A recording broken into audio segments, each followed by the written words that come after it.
గర్భసంచి పుండు, పూత అని అంటుంటాం. దానికి పరిష్కారం ఏంటి డాక్టర్ గారు? ఈ గర్భసంచి పుండు గురించి అన్నాను కదా, ఒక్కసారి ఈ గర్భసంచి పుండు వల్ల ఏ ప్రాబ్లమ్స్ వస్తాయి. చాలామంది మేము లోపల స్పెక్యులం పెట్టి యోని మార్గంలో చూసిన తర్వాత గర్భసంచి కొంచెం పుండు ఉంది, పూత ఉంది అనగానే చాలా భయపడిపోతారు. ఏం కాదని చెప్పినా కానీ లేదు మేము ఆపరేషన్ చేయించుకుంటాము, ఎదిరింటామో పక్కింటామో, ఇలా ఉంటే క్యాన్సర్ అవుతుంది అని చెప్పారు అని చెప్పి అనుకుంటారు. గర్భసంచి పుండు ఉన్న ప్రతి ఒక్కరూ ఆపరేషన్ చేయించుకోవాల్సిన అవసరం లేదండి.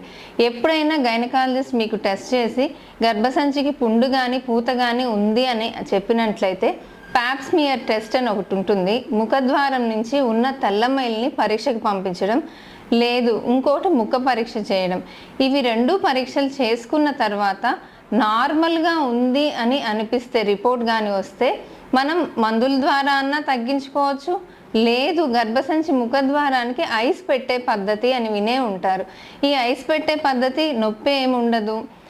అది కూడా ఉదయం వచ్చారంటే ఒక half an hour OPD procedure చేసుకొని వెళ్ళిపోవచ్చు.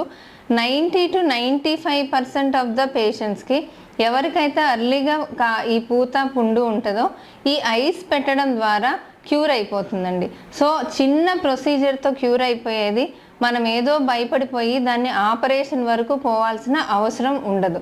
సో ఏది డాక్టర్ని కన్సల్ట్ అయ్యి మీ భ్రమలు భ్రాంతులు పక్కన పెట్టి, అంటే గర్భసంచి పుండు ఒక ఆమెకు క్యాన్సర్ వచ్చి ఉండొచ్చు. ఎందుకు అంటే ఆమె నెగ్లెక్ట్ చేసి అది క్యాన్సర్ స్టేజ్ వరకు పోవడం వల్ల ఆమె క్యాన్సర్ కింద వచ్చిండొచ్చు. కానీ మనం అదే ఇంతకు ముందు చెప్పినట్టుగా రికరెంట్ ఇన్ఫెక్షన్స్ వచ్చినప్పుడు మనం ముందుగానే గైనకాలజిస్ట్ని కన్సల్ట్ అయ్యి ఆ పూతకు సంబంధించిన ట్రీట్మెంట్స్ తీసుకుంటే 100% క్యూర్ అవుతుంది. కాబట్టి గర్భసంచి పుండు పూత గురించి మనం భయపడాల్సిన అవసరం లేదు.